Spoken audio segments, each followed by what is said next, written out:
सहज मार्ग के सभी अभ्यासियों को प्रणाम। आप सबने सत्य का उदय पुस्तक जरूर पढ़ी होगी और जो भी सहज मार्गी है उसे कम से कम सत्य का उदय पुस्तक जरूर पढ़नी चाहिए, क्योंकि इस पुस्तक के माध्यम से हमें पता लगता है कि आध्यात्मिकता क्या है और सहज मार्ग के अभ्यासी का उच्चतम लक्ष्य क्या है। इस पुस्तक में बाबूजी महाराज ने कई विषय लिए हैं, जैसे कि मनुष्य के जीवन का लक्ष्य क्या होता है, गुरु किस प्रकार का होता है, उस लक्ष्य को प्राप्त करने के लिए साधन और उपाय क्या होते हैं। इस तरह के जितने भी विषय जो आध्यात्मिकता से संबंधित है वो इस पुस्तक में बाबूजी महाराज ने दिए हैं। तो इस पुस्तक का जो अंतिम अध्याय है वह है साक्षात्कार। आप सब जानते हैं कि हम सबका जो उच्चतम लक्ष्य है वह है भूमा का साक्षात्कार। तो जो भूमा का साक्षात्कार है वह क्या है, तो इसके लिए हमें पहले ये जानना पड़ेगा कि साक्षात्कार होता क्या है। रियलाइजेशन, इसका ये अर्थ हुआ कि वह शक्ति जो कि इस ब्रह्मांड में उपलब्ध है उस तक की पूरी जानकारी और बाद में उसमें लय अवस्था प्राप्त कर लेना। तो साक्षात्कार को जानने के लिए सर्वप्रथम हमें ये जानना होगा कि ईश्वर क्या है, सृष्टि क्या है और मनुष्य क्या है। वैसे तो ये अध्याय काफी बड़ा है, आज हम केवल इसका संक्षिप्त विवरण आपको दे रहे हैं। बाद में इसके अंतर्गत जितने भी विषय हैं उनको हम अलग अलग से अलग वीडियो में लेंगे। तो आज हम इसमें केवल आपको इसका संक्षिप्त विवरण दे रहे हैं। हम सब जानते हैं कि हमें साक्षात्कार करना है, तो साक्षात्कार के लिए किसका साक्षात्कार करना है? हमें भूमा का साक्षात्कार करना है। और भूमा कहाँ है? ईश्वर के बाद 16 वृत्त के बाद भूमा है, जो कि बाबूजी महाराज हैं। आप सब जानते हैं बाबूजी महाराज का अवतरण का कारण युग परिवर्तन का है, इसलिए वह भूमा की शक्ति लेकर इस धरा पर अवतरित हुए हैं। तो हम जानेंगे कि ईश्वर क्या है, सृष्टि क्या है और मनुष्य क्या है। हम सब जानते हैं कि मनुष्य और सृष्टि ये सब ईश्वर की अभिव्यक्ति है। इसका ये अर्थ हुआ कि जो ब्रह्मांड है और जो मनुष्य है दोनों का निर्माता ईश्वर ही है। तो ईश्वर ने इस पूरे जगत को जागृत करने के लिए अपनी शक्ति हर जड़ चेतन में प्रवाहित की है। तो मनुष्य और ब्रह्मांड दोनों की अभिव्यक्ति ईश्वर द्वारा हुई है। अब आप देखेंगे कि इस ब्रह्मांड के पीछे भी अनगिनत ब्रह्मांड है और उनके पीछे भी कई ब्रह्मांड हैं।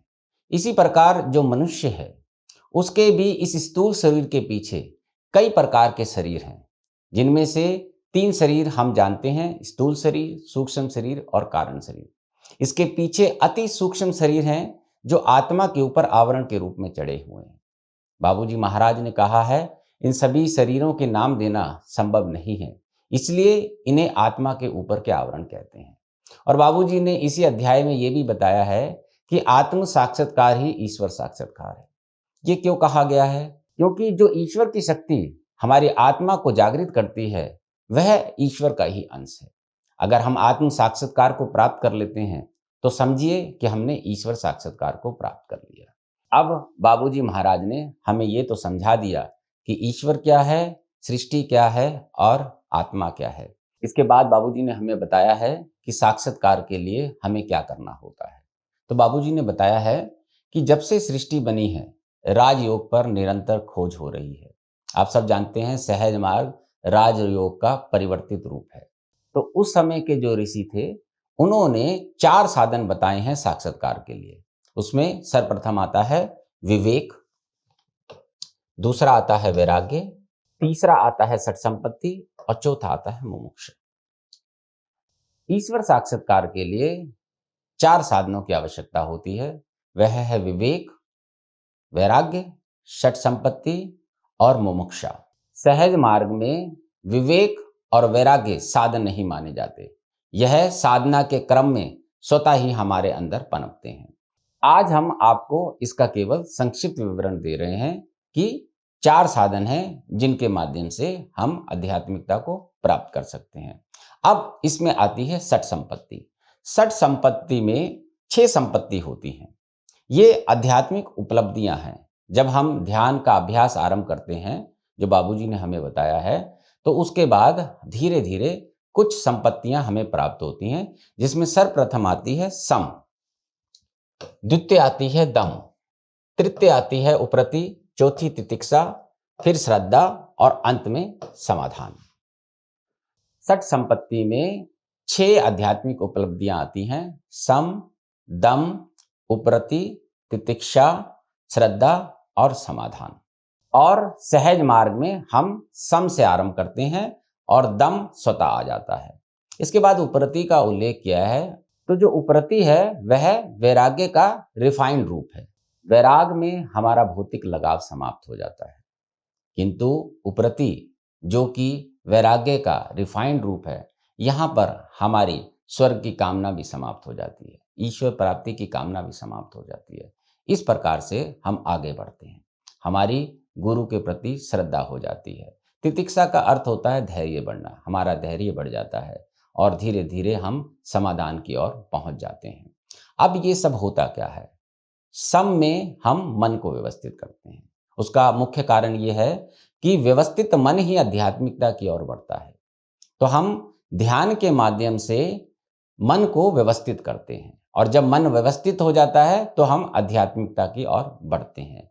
तो ये जो सम है, यहीं से सहज मार्ग पद्धति आरंभ होती है। और उसके बाद आता है कि हम कौन कौन से तरीके इसकी प्राप्ति के लिए अपनाते हैं। तो बाबूजी महाराज ने कहा है ये 3 जो हैं, ये हैं कर्म, उपासना और ज्ञान, और ये तीनों ही एक दूसरे से संबंध रखते हैं। इसका भी उल्लेख हम बाद के वीडियो में करेंगे। तो कर्म, उपासना, ज्ञान, इसके माध्यम से हम आगे बढ़ते हैं। अब मन को व्यवस्थित जो हम करते हैं, उसके लिए मन की जो वृत्तियां हैं उस पर हम ध्यान देते हैं। मन की 5 वृत्तियां हैं, क्षिप्त, मूढ़, विक्षिप्त, एकाग्र और निरोध। जब ये 5 वृत्तियां हमारी शांत हो जाती हैं, तब हम आध्यात्मिकता की ओर बढ़ते हैं। तो बाबूजी ने इस अध्याय में एक एक चीज हमें स्पष्ट की है कि किस प्रकार से सहज मार्ग एक सैद्धांतिक पद्धति है और जिसका पालन करने से हम साक्षात्कार की ओर बढ़ते हैं। अब ये जो अंतिम अवस्था है, निरोध अवस्था, इसके लिए क्या लिखा गया है? निरोध अवस्था की प्राप्ति के लिए अष्टांग योग। तो पहले जो ऋषि थे उन्होंने अष्टांग योग की बात की। यम, नियम, आसन, प्राणायाम, प्रत्याहार, धारणा, ध्यान, समाधि, ये जो 8 योग के अंग हैं, इनके माध्यम से हम साक्षात्कार की ओर बढ़ते हैं और मन को व्यवस्थित करते हैं। पर बाबूजी महाराज ने सहज मार्ग पद्धति हमें दी, और जिसमें हम 7वें सोपान अर्थात ध्यान से आरंभ करते हैं और यम, नियम, आसन, प्राणायाम, प्रत्याहार, धारणा स्वतः ही हमारे अंदर आ जाती है। इसके लिए हमें अलग से अभ्यास नहीं करना पड़ता, जिससे कि हमारा काफी समय बच जाता है और हमारी यात्रा तेजी से आगे बढ़ती है। तो अंत में हम आते हैं समाधि की अवस्था में। तो समाधि के भी 3 प्रकार हैं।